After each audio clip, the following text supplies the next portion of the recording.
Did you guys happen to see that plane explode? Yes, I heard about it. It seemed like you guys knew more about it than me. I saw clips of the explosion, and it was an even worse crash because I don't know if you guys saw the takeoff of it.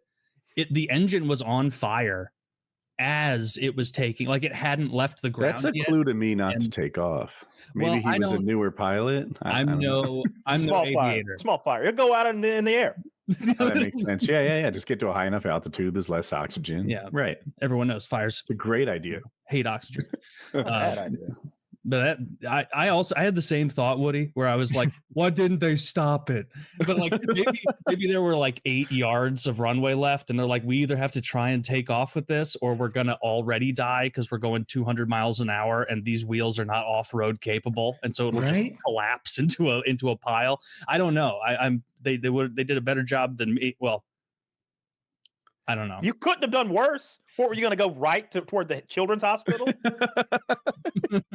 I would have been like, if I were the pilot, I would have been like Denethor when he sees the orcs outside. I would have been like, flee for your lives. Like, we gotta get these windows open. We gotta get out. The pilot's eating all the pretzels out of the snack cart right now, so I think we're fine. So I know these planes can fly with one engine, but I'm not so sure they can launch with one engine, that they could take off with one engine. This thing's as heavy as it's going to be, completely filled with fuel and I presume packages. And maybe they were like, I guess we just got to do our best. We can't quit from here. Yeah.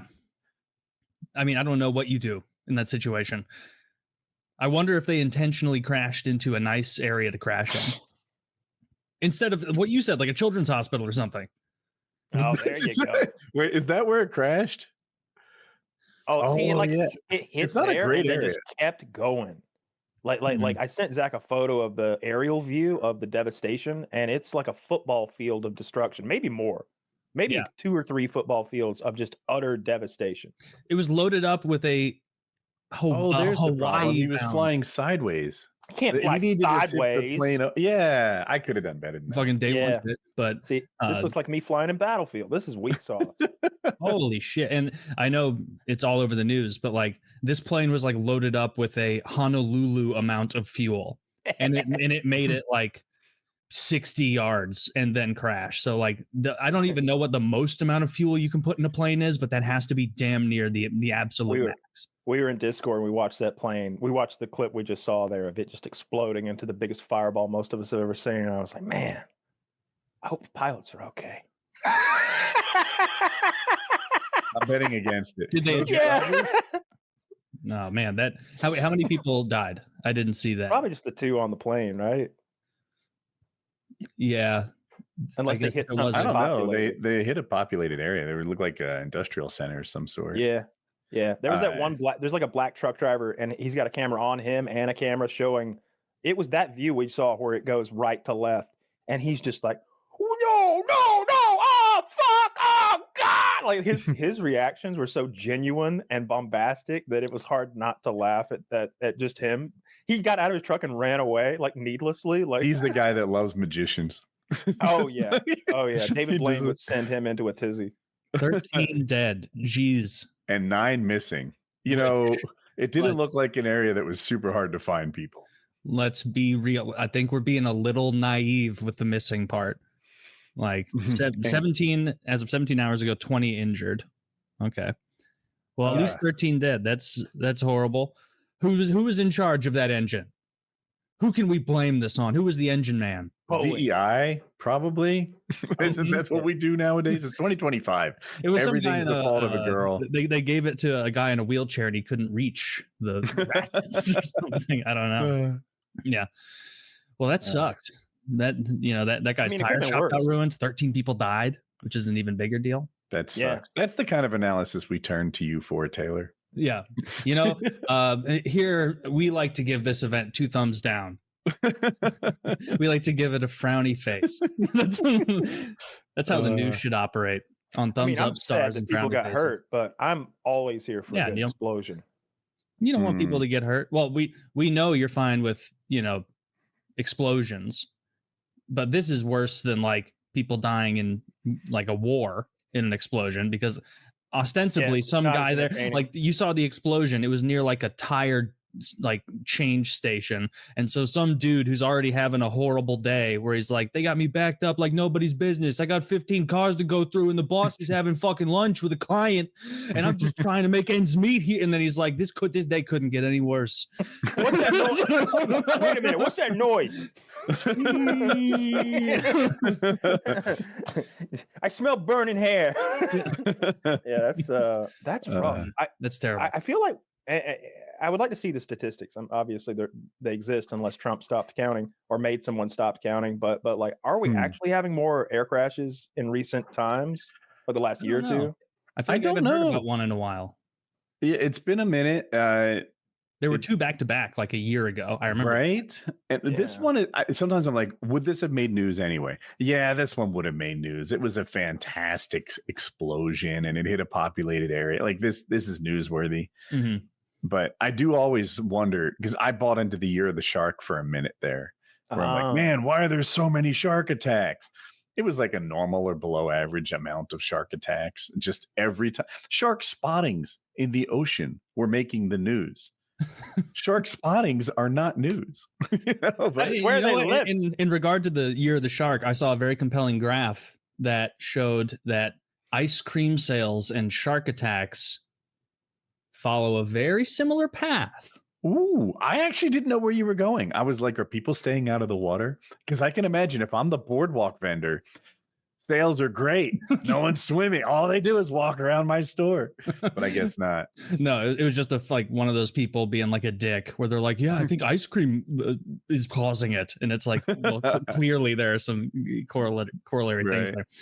But yeah, it's a good thing that every air crash, every air disaster in America, at least, I don't know about other countries, maybe they're fucking it up bad. It's a good thing here they all make the news, because what would be scary is if it became so, commonplace that it wasn't newsworthy. That's when you need to be scared. If there's a big crash and they're like, you win some, you lose some, they just go to the next thing. Somebody took someone else's wallet in an alley. Can you believe it? Yeah, that's every day. That's what happens in alleys. Don't walk in the sunlight. Don't go down alleys.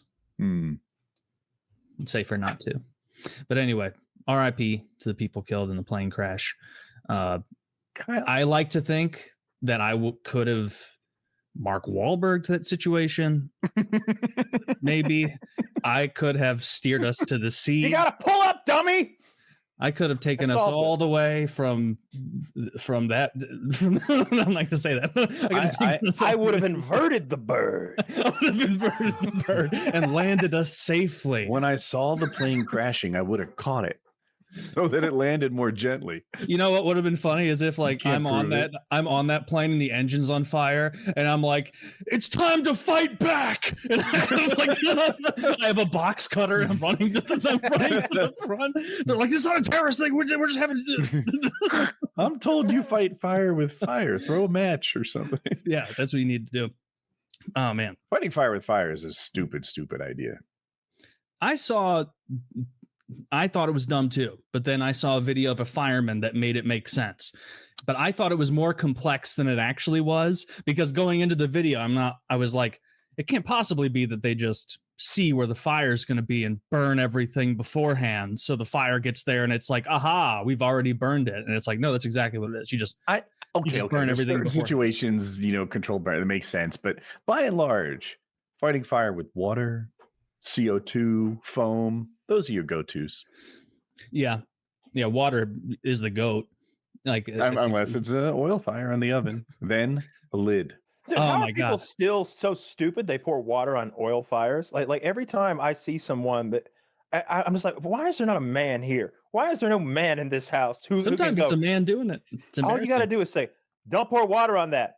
Turn the eye off on the stove and wait 5 minutes. It'll solve itself. Or put a lid on it, or pour baking soda on it. And then some dumbass, they'll grab the flaming pot, put it on the deck, and some dummy comes along with this big glug of water and just burns the fucking house down. It's crazy. Yeah, or it's on their stovetop, and it's like, yeah, I get it. It's burning the fucking fan, but you're clearly renting. Like when we lived in Apex, we had one of those oil fires on the stove, and it was Jackie. I had a coworker over, and me. We were going to have dinner, and the fire's out of control. So I grab the fire extinguisher and I spray it, and it goes out. Everything's fine. There's a mess, and Jackie's like, "We could have just put a lid on that. You just wanted to use the fire extinguisher." And I'm like, "You're so ungrateful. I saved us all. I just wanted to use the fire extinguisher. I never used one before. It seemed like a great opportunity. It totally works." That's awesome. Then Jackie over the next week is like, "There's been a surprising amount of small brush fires in the yard." That somehow you have an Amazon delivery package of a new little. Was it a big extinguisher or like a mini kitchen one? Because I have one of those mini kitchen ones. It wasn't as mini as you're talking about, like an oversized water bottle. It was bigger. I did a lot of work in the shop, the garage. So we had a fire extinguisher convenient to both my shop and the kitchen, which are places I might have a fire. Yeah. I've never, mine are never used one charged either. I've used them a bunch of times, but mine are almost never charged. Like I've got some in my house and I've got some in the shop, and they're just hanging there. And I remember I looked at them one day and I was like, they've got like an last time checked or whatever. And it's like, ooh, that's a decade, huh? How long do they last? I have no idea. It's still good. Yeah, I have no idea. I have one in my garage from a previous owner of my house, and like I think the manufacture date is like 1992. It's yellow. It looks old. 10 to 12 years, Google says. Oh, we broke into a factory one time, and we got these fire extinguishers and started having a battle with them. And then quickly the air filled with the chemical in fire extinguishers, because it's not like Looney Tunes. It's not cold foam or CO2 or something. It's some sort of like powdery stuff that makes you choke and cough. And like we almost died in that fucking factory because we had climbed up onto the second floor and we were both hacking and coughing and like trying to find our way back out of this place that we've never been before. That would have been hilarious if you died because of that, because it took you so long into a what is it, like CO2 or some shit? It's supposed to suck up all the oxygen. No, it's a bunch of again, the CO2 ones and there's CO2 ones, there's foam ones. This was some sort of powdery stuff that, like, when you sprayed it, the whole air became full of this choking dust. I am just aghast because I when Kyle said, "How are people so stupid?" I had a thought and I kept it to myself. And we are seeing the difference between like 25-year-olds and nearly 40-year-olds, right? At 25, he's like, "Yeah, my friends and I, we were in enclosed space having fire extinguisher wars. We're 14. We almost died." Okay, maybe 12. We were like 12, 14. I pictured it that property you bought. I guess I was wrong. Oh, no. We broke into this place. This was not our place. 14-year-old Kyle was so dumb, he had an indoor fire extinguisher battle with his friend. 40-year-old Kyle is like, "How are people so stupid that they don't know proper the fire extinguishing fire technique?" thing is like a household thing that you should just know. Like, you gotta pick that up. I can imagine a world where 14-year-old Kyle doesn't do the right thing. Oh no, I had seen many a grease fire at 14. I was a master of fire at 14. All right, I had started many a blaze. Okay, I had a Zippo. I liked fire a little too much. It was getting a little. Yeah, me too. It was getting a little scary.